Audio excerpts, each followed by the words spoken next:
Hello everyone, আসসালামু আলাইকুম। আজ আমি আপনাদের সাথে শেয়ার করব 2 লেয়ারের পুডিং কেক রেসিপি। এই কেকটা দেখতে যেমন চমৎকার, খেতেও ভীষণ মজার। আশা করি এই পুডিং কেকের রেসিপিটি আপনাদের কাছে ভালো লাগবে। এই বাটিটাতে পুডিং সেট করব, এজন্য এই বাটিটাতেই ক্যারামেল তৈরি করে নিচ্ছি। ক্যারামেলের জন্য এখানে 1/4 কাপ চিনি আর 1 টেবিল চামচ দিয়ে দিলাম পানি। প্রথমে মিডিয়াম আঁচে এর ভিতরে ভালো করে বলক নিয়ে আসতে হবে। দেন কিছুক্ষণ পরে যখন কালার চলে আসবে তখন এটা ভালো করে ঘুরিয়ে ঘুরিয়ে চারিপাশে কালার আনতে হবে। এর ভিতরে চামচ দিয়ে নাড়াচাড়ার কোনো প্রয়োজন নেই, তাতে করে চামচেও লেগে গেলে এই চামচটা পরিষ্কার করতে ঝামেলা হয়ে যায়।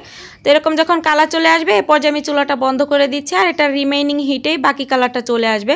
তো ক্যারামেলটা তৈরি হয়ে গেছে, এটা একটা সাইডে রেখে দিয়েছি। এবার একটা বাটিতে রুম টেম্পারেচারে থাকা 2টো ডিম নিয়ে নিলাম। 1/4 কাপ চিনি, হাফ চা চামচ ভ্যানিলা এসেন্স আর 1 চিমটি পরিমাণ লবণ দিয়ে দিচ্ছি, এতে করে মিষ্টির টেস্টটা ব্যালেন্সে থাকবে। এবার এই সব কিছু একসাথে খুব ভালো করে ফেটিয়ে নিচ্ছি চিনিটা গলে যাওয়া পর্যন্ত। আগে থেকে জাল করা ঘন 1 কাপ দুধ দিয়ে দিচ্ছি, আর এই দুধটা এখন নর্মাল তাপমাত্রায় আছে। এবার এই দুধের সাথে ডিমের ব্যাটারটা খুব ভালো করে মিক্সড করে নিচ্ছি। এবার এই পুডিংয়ের মিশ্রণটা সরাসরি যে বাটিতে ক্যারামেল তৈরি করে রেখেছিলাম এখানে ঢেলে দিচ্ছি।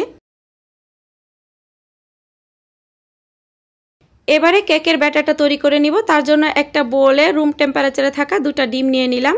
এবারে ডিমের সাদা অংশ থেকে কুসুমটা আলাদা করে নিতে হবে।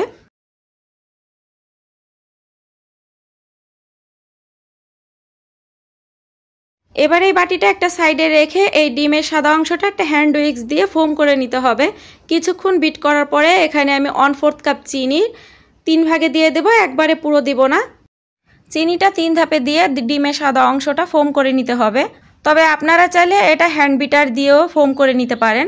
এবারে হ্যান্ড উইক্স দিয়ে খুব ভালো করে এটা ফোম করে নিচ্ছি। তো দেখতেই পাচ্ছেন আমি কিছুক্ষণ বিট করে এটা এরকম সুন্দর একটা স্মুথ ফোম করে নিয়েছি। এবারে এখানে আগে থেকে উঠিয়ে রাখা সেই ডিমের কুসুম 2টো দিয়ে দিচ্ছি। হাফ চা চামচ দিয়ে দিচ্ছি ভ্যানিলা এসেন্স, তবে আপনারা চাইলে এটার পরিবর্তে চকলেট ইমালশনও দিতে পারেন। এবারে 1 চিমটি লবণ দিয়ে দিচ্ছি, এতে করে কেকের টেস্টটা ভালো আসবে। আর দিয়ে দিচ্ছি 2 টেবিল চামচ রান্নার তেল। এবারে এই সব কিছু আরও একবার আলতো হাতে মিশিয়ে নিচ্ছি।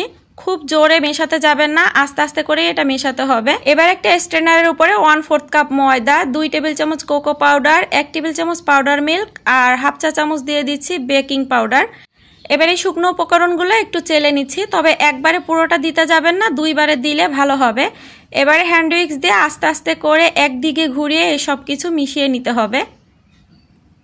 বাকি শুকনো উপকরণগুলো এবারে চেলে দিয়ে দিচ্ছি, আর উপরে এরকম দানা দানা থাকলে এগুলো আঙ্গুল দিয়ে একটু নেড়ে মিশিয়ে দিবেন।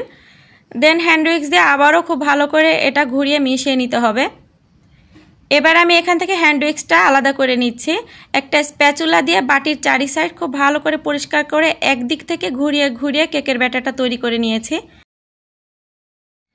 এবারে পুডিংয়ের মিশ্রণের উপরে কেকের ব্যাটারটা দিয়ে দিচ্ছি। ভয় পাওয়ার কোনো কারণ নেই, এটা কোনোভাবেই ডুবে যাবে না যদি আপনারা সম্পূর্ণ টিপসটা ফলো করেন।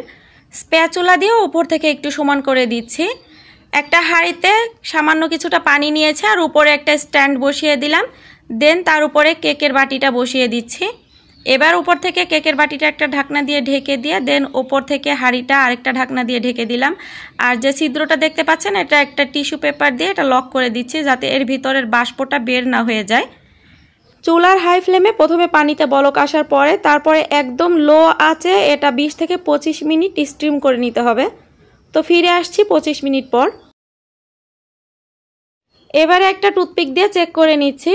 তো টুথপিকটা একদম ক্লিয়ার এসেছে, তার মানে কেকটা হয়ে গিয়েছে। এবারে কেকটা নর্মাল তাপমাত্রায় আসার পরে ফ্রিজে রেখে কিছুক্ষণ ঠান্ডা করে নিতে হবে। তো কিছুক্ষণ ফ্রিজে রাখার পরে এই কেকটা এখন আমি মোল্ড আউট করে নিব। তার জন্য একটা নাইফ দিয়ে কেকের চারি সাইডটা আগে একটু ছাড়িয়ে নিচ্ছি। দেন উপরে একটা প্লেট রেখে 1 হাত উপরে আর 1 হাত পাটির নিচে রেখে এভাবে ফোল্ড করে নিতে হবে। মাশাআল্লাহ, পুডিং আর কেকের 2 লেয়ারের কম্বিনেশনে কেকটা কিন্তু চমৎকার হয়েছে। পুডিংটা এবার আমি আপনাদেরকে কেটে দেখাচ্ছি, আর দেখতেই পাচ্ছেন পুডিং কেকের ভিতরটাও কতটা ইয়াম্মি হয়েছে দেখতে। এই কেকটা দেখতে যেমন ইয়াম্মি, খেতেও তেমন মজার। তো বাসাতে একবার ট্রাই করে দেখবেন, আশা করি রেসিপিটি আপনাদের কাছে ভালো লাগবে। যদি ভালো লেগে থাকে তাহলে প্লিজ লাইক কমেন্ট শেয়ার করতে ভুলবেন না। আর আপনি কোন এলাকা থেকে দেখতেছেন চাইলে কমেন্ট সেকশনে জানাতে পারেন, যাতে আপনাকে ধন্যবাদ জানাতে পারি। দেখা হচ্ছে নেক্সট কোনো রেসিপি নিয়ে। ততক্ষণ সবাই ভালো থাকবেন। আজকের মতন বিদায় নিচ্ছি। Tata, bye bye.